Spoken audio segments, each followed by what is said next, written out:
Mari kita teruskan penyembahan kita.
kasih Tuhan, terima kasih Yesus. Amin.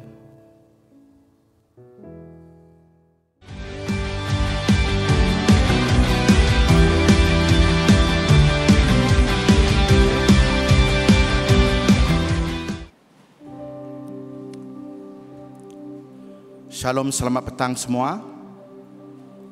Halo, shalom, selamat petang semua. Puji Tuhan, God is good. And all the time. Amen. Oke, puji Tuhan, hari ini kita telah masuk pada minggu yaitu Paskah yang kedua.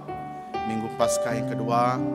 Nah, melalui bacaan yang telah kita dengar terutama di dalam Injil Yohanes. Peristiwa ini terjadi setelah Yesus bangkit, yaitu pada hari yang ketiga.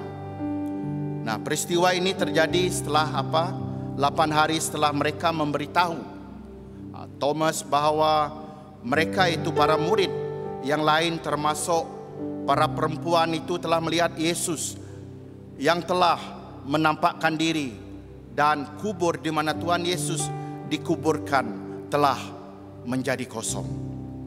Thomas tidak percaya bahwa Yesus telah bangkit dari kematian. Dan karena Thomas tidak percaya, maka cerita ini mendapat logiknya, atau kita dapat melihat cerita ini masuk akal. Karena di dalam cerita ini Yesus fokus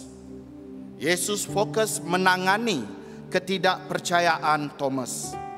Itu adalah konteksnya.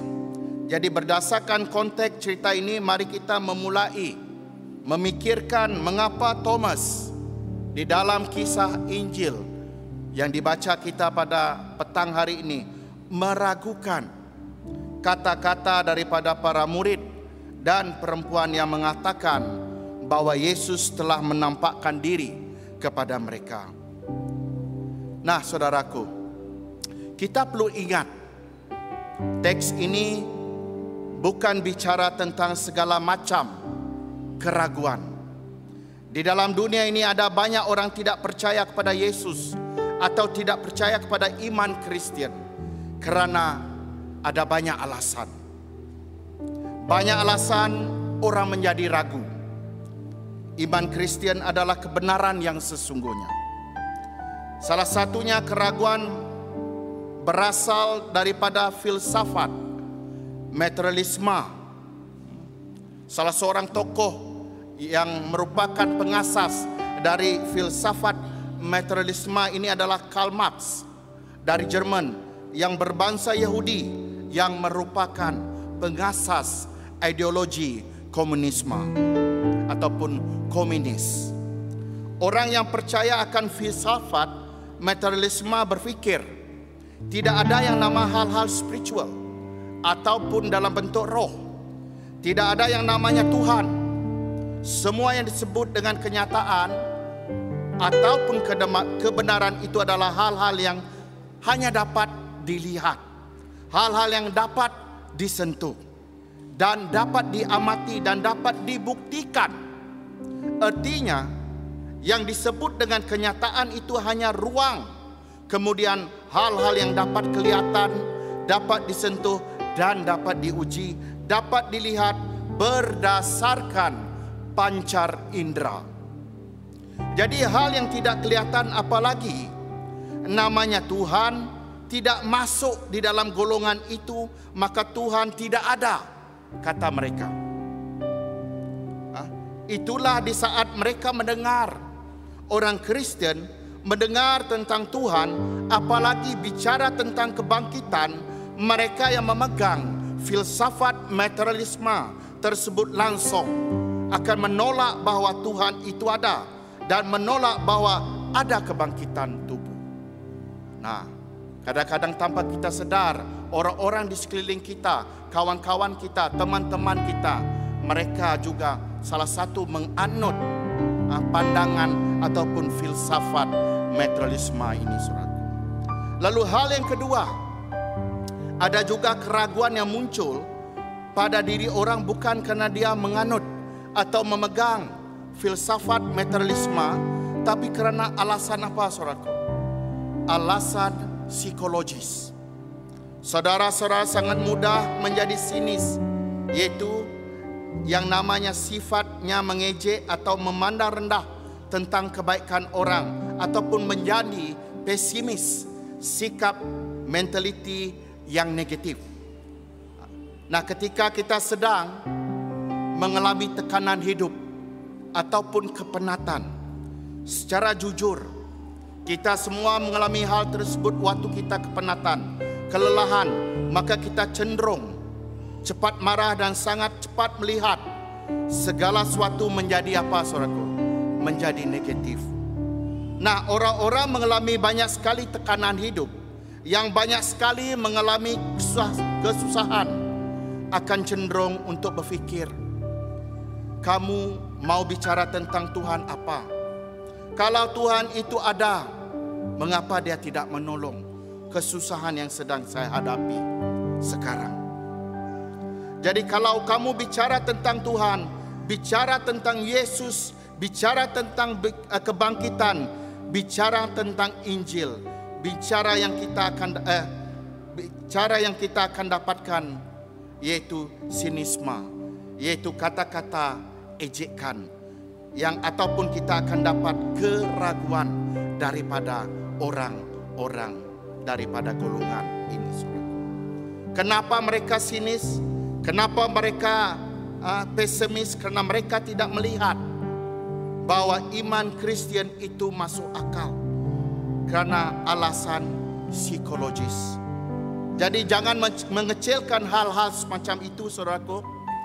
Itu sebabnya di dalam pelayanan utamakan pendekatan secara pribadi.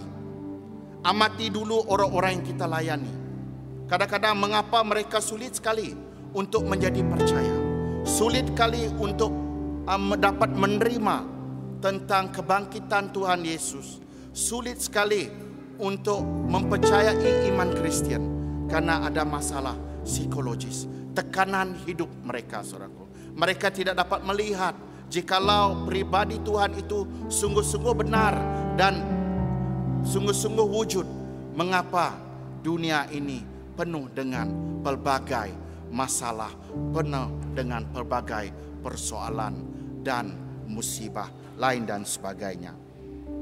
Karena sebab itu, saudaraku, karena sangat mungkin mereka tidak begitu canggih cara mereka berfikir, untuk mereka mungkin boleh menganut filsafat materialisme sehingga mereka menolak iman Kristen. Tetapi alasan-alasan pribadi, seperti mana alasan psikologis, mereka juga boleh dikatakan meragukan akan kebangkitan Tuhan Yesus ataupun percaya akan Yesus itu adalah Tuhan.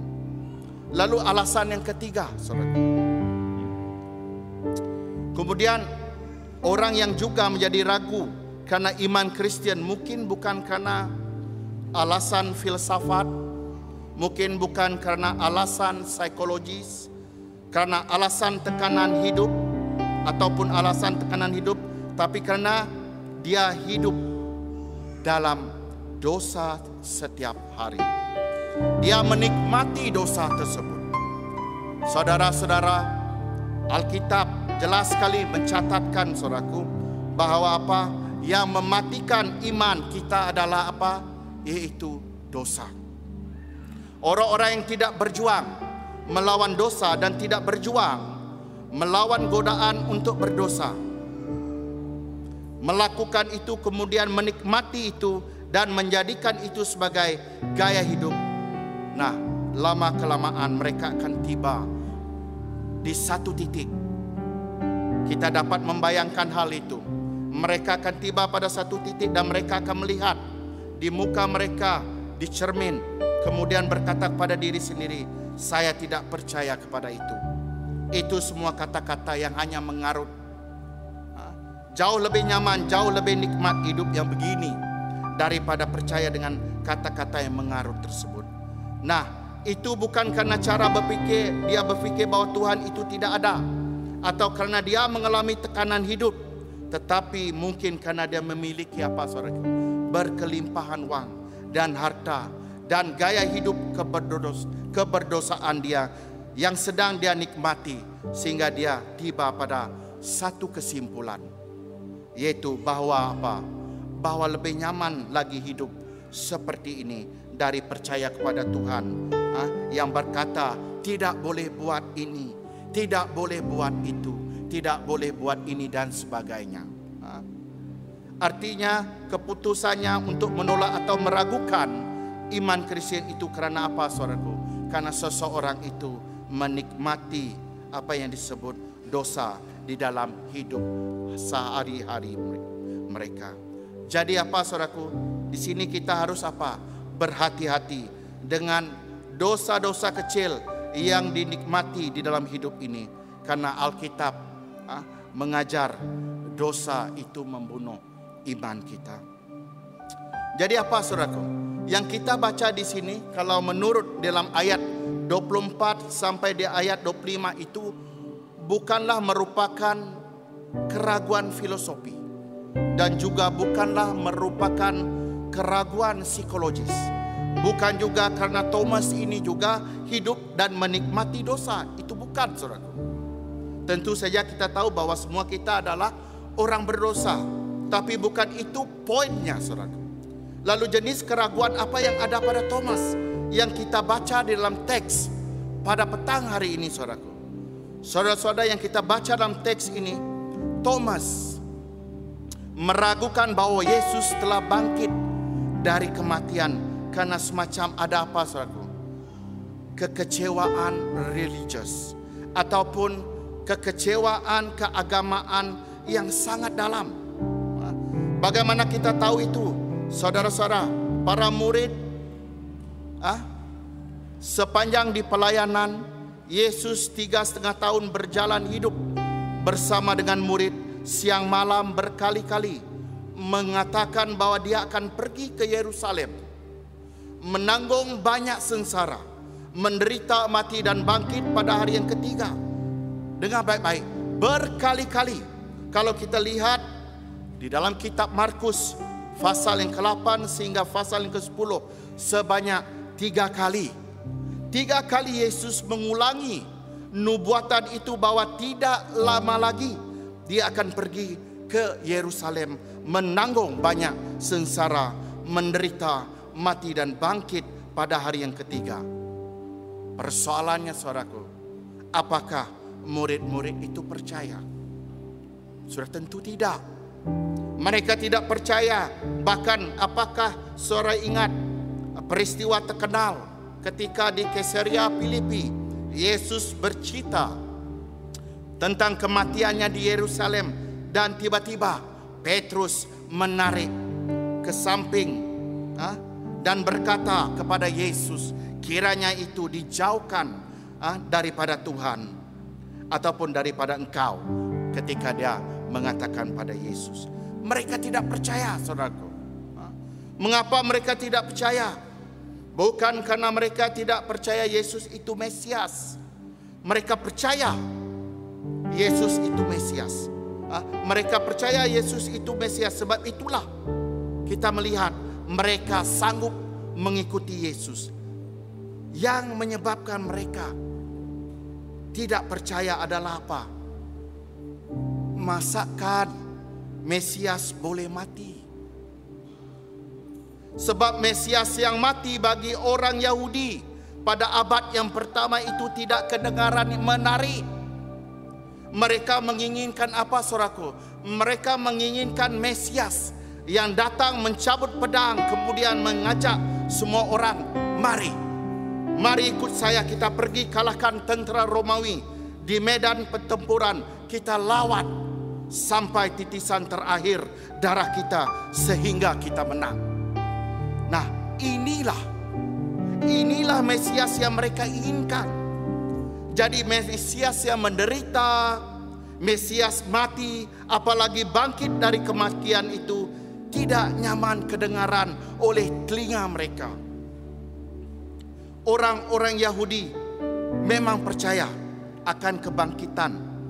Misalnya orang Farisi, cuma orang Saduki saja yang tidak percaya akan kebangkitan tubuh. Lalu orang-orang Farisi percaya akan kebangkitan tubuh, tetapi bukan sekarang, tetapi nanti, yaitu pada apa? Akhir zaman. Nah, hal ini dapat kita baca di mana, saudaraku? Di dalam Yohanes 11, ketika Yesus bertanya kepada saudara Lazarus. Pada waktu itu Lazarus sudah mati. Kata Yesus kepada Maria, apakah kamu percaya bahwa aku berkuasa membangkitkan saudara kamu? Lalu apa dijawab oleh Maria pada waktu itu? Dia mengatakan, aku percaya di hari-hari terakhir. Itu melambangkan apa, saudaraku? Menggambarkan tentang kebangkitan di akhir zaman. Jadi meskipun mereka percaya kepada kebangkitan, tetapi mereka tidak percaya bahwa kebangkitan itu akan terjadi pada waktu itu, yaitu sekarang dan hari ini. Maksudnya saat itu, dan orang-orang seperti Thomas ini, mereka datang dan mengikuti Yesus. Mereka percaya bahwa mereka dapat bersandar, menaruh harapan mereka kepada pribadi Yesus ini. Nah, coba kita bayangkan, apabila kita menaruh semua kepercayaan kita kepada seseorang, saya pasti kita tidak akan pernah membantah apapun satupun perkataan yang dikeluarkan ataupun diucap oleh pribadi tersebut. Apabila kita menaruh atau menyerahkan segala hidup kita kepada orang tersebut, kita mempercayai orang tersebut dengan segenap jiwa dan raga kita. Tetapi kemudian kita melihat tiba-tiba kepercayaan kita itu berakhir dengan sia-sia. Saudara-saudara, pada waktu ketika Yesus menghembus nafas terakhir di atas kayu salib itu adalah momen waktu di mana segala harapan para murid telah apa, saudaraku? Telah berkecai. Ketika telah berkecai, punah dan hancur. Karena pada waktu itu ketika mereka sedang berkumpul di rumah pada hari pertama minggu, kalau kita lihat dalam Yohanes 20 ayat yang pertama, mereka tidak duduk dan berkumpul dan berkata, wah, kami tidak sabar menunggu pada hari Minggu, menunggu Yesus akan bangkit. Oh tidak, saudaraku. Mereka, apa yang dapat kita lihat? Mereka dalam keadaan kucak-kacir. Kita lihat dalam Yohanes 20 ayat 19. Mereka ketakutan, sehingga mereka menguncikan pintu rumah mereka, saudaraku. Artinya apa, saudaraku? Mereka dalam keadaan ketakutan dan kucak-kacir. Bahkan kalau kita baca di dalam Lukas 24, dua orang yang berjalan di Emmaus itu apa? Mereka berjalan di dalam apa? Mereka berjalan di dalam keputusasaan. Bahkan ketika Yesus menampakkan diri saja, mereka tidak mengenal Yesus. Mereka kehilangan apa, saudaraku? Hope. Mereka kehilangan harapan. Mereka merasa telah kehilangan segala-galanya setelah menaruh apa? Harapan sepenuhnya kepada Yesus.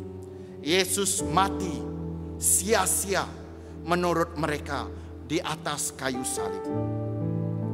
Thomas berkata, saya tidak akan terjebak pada percaya yang sama lagi. Saya sudah serahkan rasa percaya seluruhnya kepada dia, dan dia telah apa?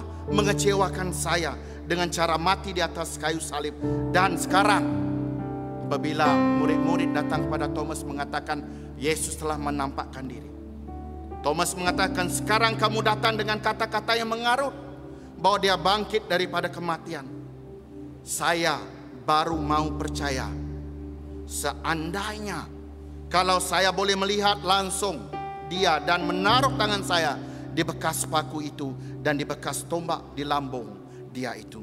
Saya tidak akan terjebak dengan kepercayaan halusinasi yang sama lagi. Jadi saudara, kalau kita melihat rupa-rupanya keraguan Thomas di sini, alasan keraguan Thomas merupakan apa, saudaraku? Satu kekecewaan keagamaan yang dalam, ataupun satu kekecewaan religius yang sangat dalam, saudaraku. Thomas bukan tidak percaya Tuhan itu ada. Thomas bukan tidak percaya bahwa Yesus dapat bangkit dari kematian, tapi Thomas sedang mengalami kekecewaan religius ataupun keagamaan yang sangat dalam, karena dia pernah menaruh harapannya bahwa Mesias yang satu ini tidak akan mengalami kematian yang mengerikan semacam itu, karena dia tahu kematian adalah akhir daripada semua harapan untuk melakukan apapun yang ada di dunia ini. Artinya Thomas ingin berkata begini, saudara, kalau kamu mahu meyakinkan aku. Tunjukkan aku satu bukti yang tidak ada cara lain untuk menolak itu. Karena saya harus tahu, percaya melihat bahwa dia benar-benar bangkit daripada kematian. Tapi kalau kamu mengatakan bahwa dia menampakkan dirinya di situ, dirinya di sana, itu mungkin saja hantu. Itu mungkin saja hantu, ataupun semua kamu berhalusinasi melihat hal-hal yang sebenar yang tidak ada di dalam kenyataan. Artinya Thomas menuntut bukti sebegitu, sebuah bukti yang dia tuntut karena lahir dari satu kekecewaan religius ataupun keagamaan yang sangat dalam. Oleh karena keraguan itu, kita lihat dalam ayat 26 sampai ayat 28. Di sana kita melihat, mencatat, ayat 28 mencatat turning point, titik balik dari Thomas. Thomas si peragu menjadi Thomas yang bukan hanya bertobat, tapi mendeklarasikan sebuah pengakuan iman yang hari ini menjadi fondasi penyebaran Injil Kristus ke seluruh dunia, bahwa Yesus adalah Tuhan dan Allah. Nah, menurut kisah di dalam bacaan kita tadi, 8 hari kemudian murid-murid Yesus berada kembali dalam rumah itu, dan Thomas bersama-sama dengan mereka. Sementara pintu-pintu terkunci, Yesus datang dan ia berdiri di tengah-tengah mereka dan berkata, "Shalom bagi kamu." Kemudian dia berkata kepada Thomas, "Taruhlah jarimu di sini dan lihatlah tanganku. Ulurkanlah tanganmu dan cucukkanlah ke dalam lumbungku, dan janganlah engkau tidak percaya lagi, melainkan percayalah." Thomas menjawab dia, "Ya Tuhan dan Allahku, ya ilah, ya illallah." Sebelum Islam menggunakan ayat ini, Kristen terlebih dahulu melafazkan ayat ini. Amin. Ya Tuhan dan Allahku. Deklarasi oleh Thomas pada waktu itu. Pengakuan iman, saudaraku. Kita melihat di mana Injil Yohanes ini sangat unik. Dalam mula-mula kita melihat bagaimana Yohanes memperkenalkan Yesus. Pada mulanya adalah firman, firman itu bersama-sama dengan Allah, dan firman itu adalah Allah, dan firman itu turun menjadi manusia. Dan di akhir firman, di akhir Yohanes, kitab Yohanes, Thomas menutup dengan sebuah kalimat deklarasi di mana Thomas mengatakan, "Ya Tuhanku dan Allahku." Nah, saudaraku, pertanyaannya, saudaraku, apakah kematian Yesus tidak boleh diberikan dengan bukti? Tentu saja boleh, betul. Tetapi banyak bukti tidak berarti banyak pengertian.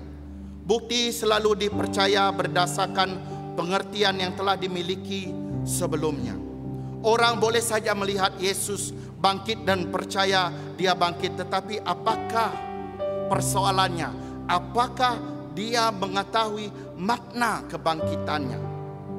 Apakah orang-orang menjadi saksi tahu mengapa Yesus bangkit? Belum tentu mereka tahu. Itu sebabnya setelah bangkit, Yesus masih bersama-sama dengan mereka selama berapa hari, saudaraku? Halo, berapa hari? 40 hari.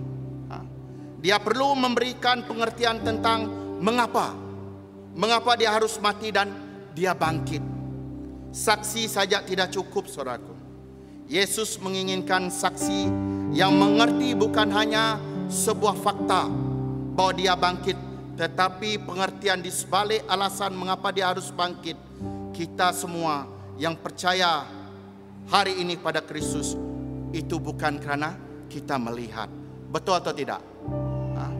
Bukan penglihatan yang memberikan kita iman, pengenalan akan siapa Yesus Kristus dan apa yang dikerjakan Bapa di surga adalah hal yang mutlak yang ada dalam hati anak-anak Tuhan yang sejati. Kenalkah kita akan Yesus? Itulah yang menjadi persoalannya. Jika ya, tahukah kita mengapa dia harus mati di kayu salib dan bangkit pada hari ketiga?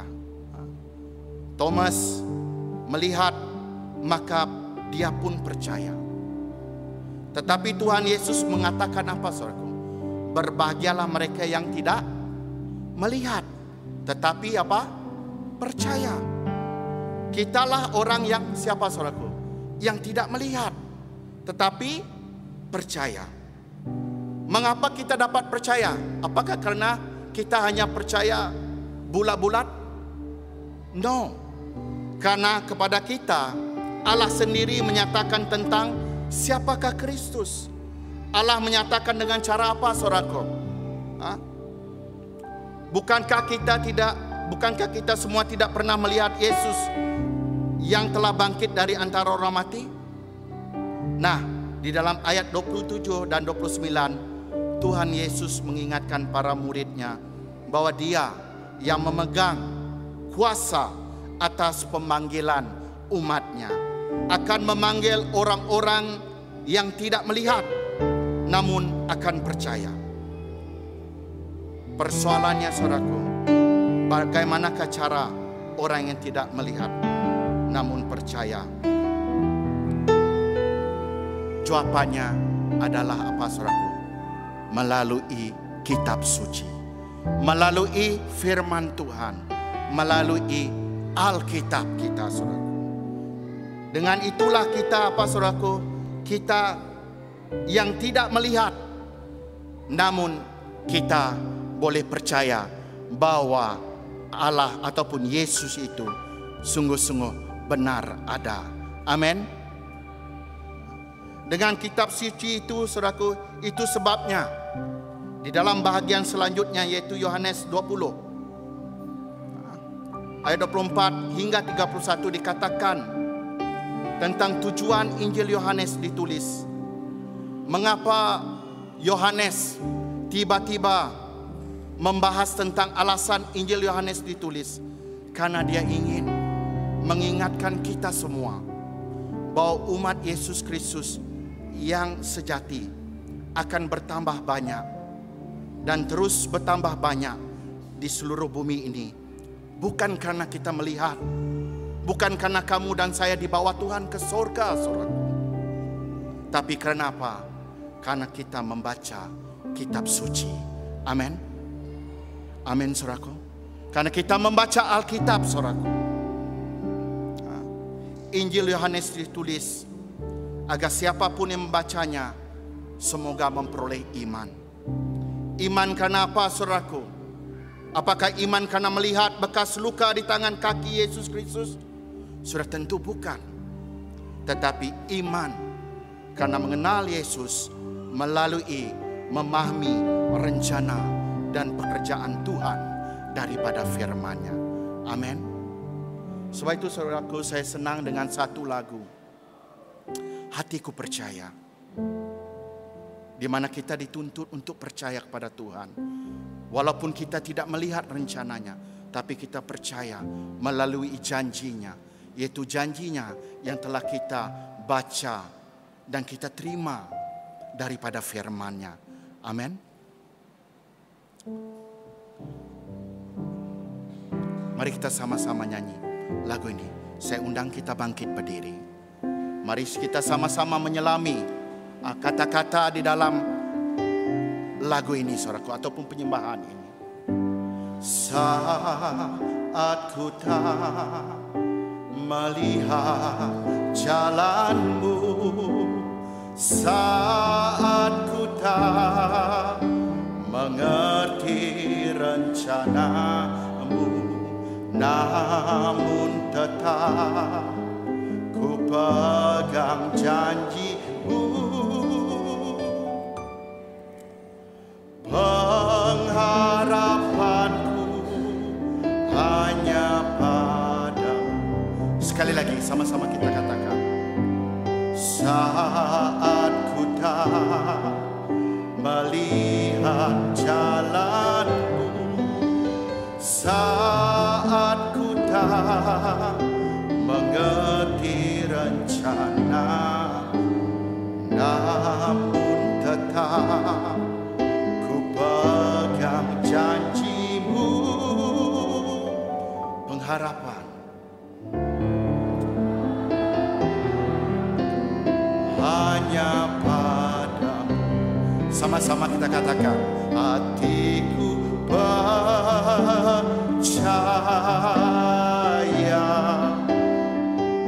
hatiku percaya,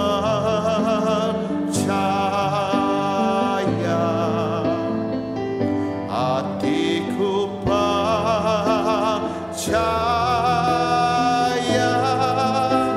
selalu ku percaya. Sekali lagi sama-sama katakan,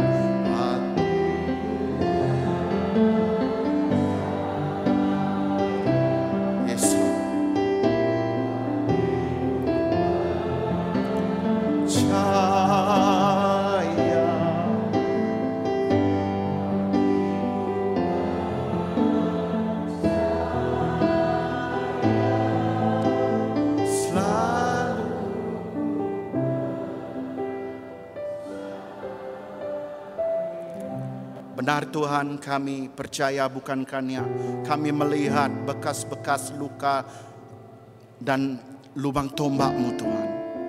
Kami anak-anak-Mu yang berada di sini percaya, karena ketika kami merenungkan firman-Mu, sebab ada tertulis, iman itu timbul daripada pendengaran akan firman Tuhan. Sebab itu berbahagialah orang yang haus dan lapar akan firman-Mu, karena ada dikatakan bahwa mereka akan dipuaskan Tuhan. Terpujilah nama-Mu Tuhan. Kami percaya Tuhan, bahwa Engkau yang telah bangkit dan telah mati. Kau yang telah mati dan telah bangkit Tuhan.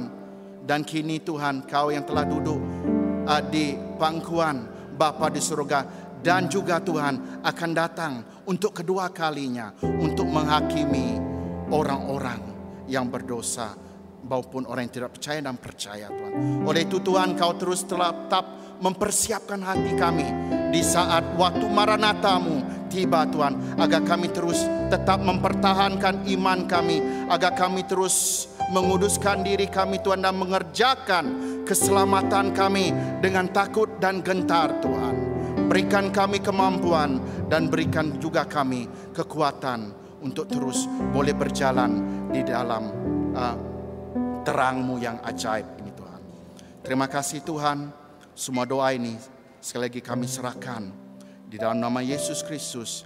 Mari kita yang sama-sama diberkati, sama-sama kita katakan amin. Beri kemuliaan yang meriah bagi Tuhan Yesus kita.